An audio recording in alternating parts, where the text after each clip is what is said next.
Hi everyone, Shane from SCHEELS. Thanks for tuning in to another What's Cooking with SCHEELS. We launch new videos every week, so make sure you're subscribing to our channel so you don't miss a recipe.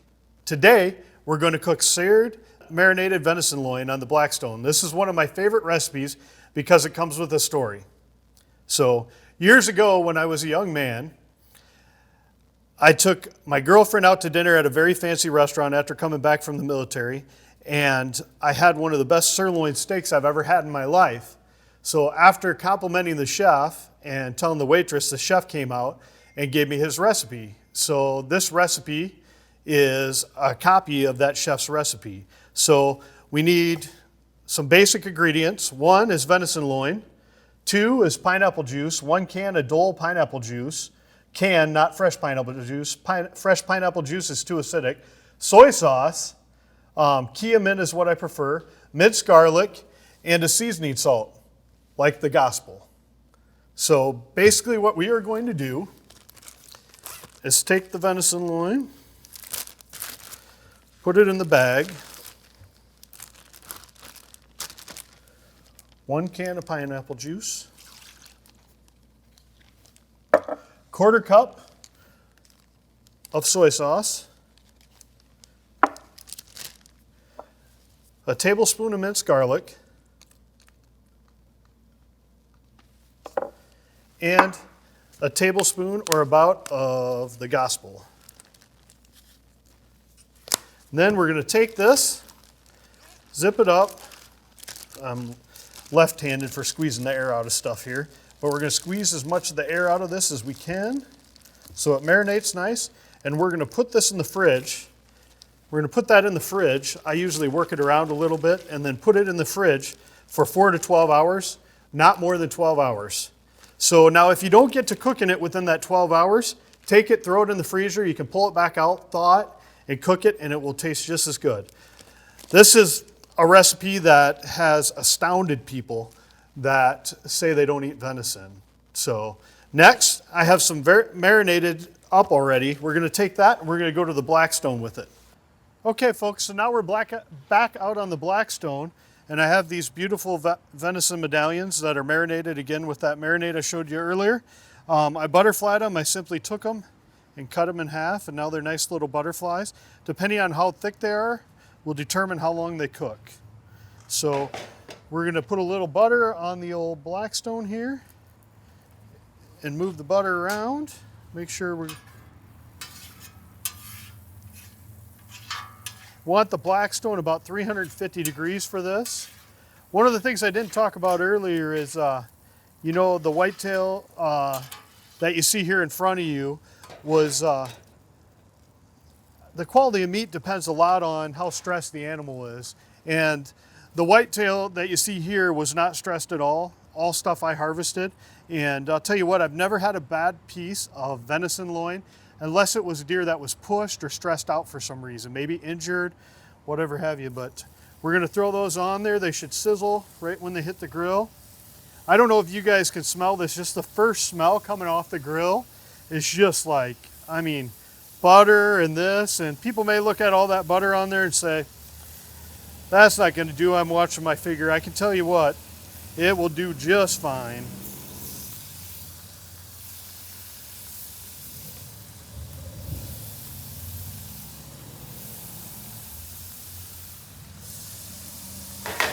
So this recipe, one of my wins with this recipe is I have 2 friends. One of them 70 and one of them 73, and they're old deer hunters, and they're old rusty dogs. It's hard to teach them new tricks. One's name's Vern, one's name's Jerry, and they said they won't eat venison unless it's summer sausage, sticks, or jerky. And I made this one night for them. We were all sitting around my camper, and I made it for them, and they said, no, they're not going to try it. No, they're not going to try it. And we were telling stories and stuff while I was cooking, and I basically made both of them try the venison. And I had a platter, a huge platter, about twice the size of this platter. And by the time I turned around, those guys had eaten the whole platter. So, and I had to go and get more venison loin out at the deer. So what we're looking for is a nice brown here, guys. So we're looking for that venison loin to get nice and brown. So I got it in butter at first, and the reason I use butter is because the butter helps it brown real nice, and depending on how thick it is how fast it will cook. So I'm moving it to a drier spot on the grill, or the griddle, just to let it, this little thin piece here, see how it's browning already? See that nice, I mean, if you guys could smell this right now, it is like music to my taste buds. I don't know if you can see this, but I got a little salivation going on there. So now what this is going to taste like, and some people have said, well, it's a tastes like a variant of teriyaki. I'd like to think of it not as teriyaki because it doesn't have any sugar in it except for the natural sugar in the pineapple, which caramelizes. There's what you're looking for there, right? That little bit of brown on it, that butter, and you want to cook these medium rare, 130 to 140 degrees. Medium rare to maybe a little rare on the inside. One could use a little more.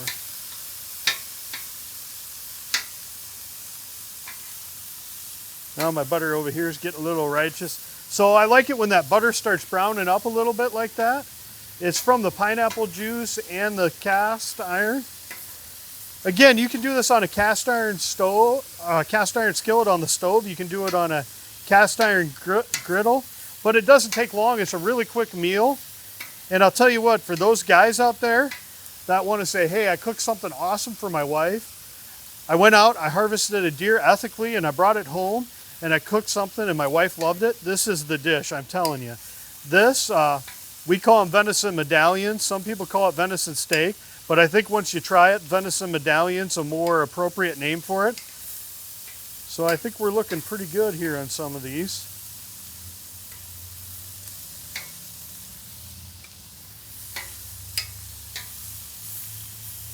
So again, just you want it still a little squishy in there. So I've served this dish to probably 50 people, and I've only shared it with my hunting buddies and a couple people at the store and a couple customers at the store, but I think it's good enough that everybody should have this recipe in their repertoire. I usually serve this with like wild rice, maybe some asparagus or some green beans out of the garden. I like to make a wilted lettuce salad. If you haven't ever tried it, look it up. But that's usually what I serve this with. And it stands alone great by itself, but a little wild rice and some baby portobellos. I mean, this is a home run. So maybe some fresh greens from the garden. Tell you what, you will not be disappointed with this one, folks. I don't know if you can hear that sizzle, but the sizzle's going, the smell's going. When you're cooking this in front of people, they're going to want to try it. A lot of times it doesn't make it much past the grill. When I'm cooking this for people, I put a griddle on my grill, and it doesn't make it much past the grill. It is just one of those recipes that's just a home run every time. The only way you can screw it up is to overcook the venison. Now, once I take the venison off the Blackstone, I'm going to let it rest for at least 5 minutes. What that allows to happen with this piece of meat is it allows all the juices to solidify in it instead of run out of it when you cook it. But I'll tell you what, folks, this Blackstone smells about as good as a Blackstone can. So next, we're going to take her back into the kitchen and give her a try here. So come with me. Okay, so look at this beautiful venison loin. We just got it off the Blackstone. We're going to go ahead and plate it and try some. And I hope everything turned out as well as I think it did. So let's grab a couple of these medallions. And again, folks, plating is half the battle in making your dinner look appetizing and appealing and having others enjoy it. So let's do a little green beans.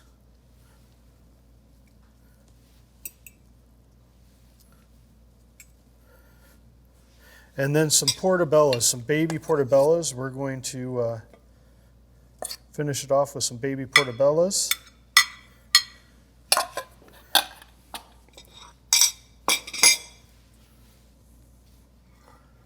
Look at that, folks. If that isn't appetizing, I don't know what is. Thank you for tuning in. Please like and subscribe and check out our other videos. You can find all of these products used in this video in the description below. Thanks for watching, and we'll see you next time. It's time to try some venison loin. Look at that, folks. If that isn't fantastic, I don't know what is. That is so tender and the perfect balance. It's like veal. It's about as good of a piece of meat as you're going to get. That's Iowa whitetail. Doesn't need the mushrooms or anything else. I'll just take a couple of them for a little added flavor, but man, the flavor is there, and it is a home run, folks.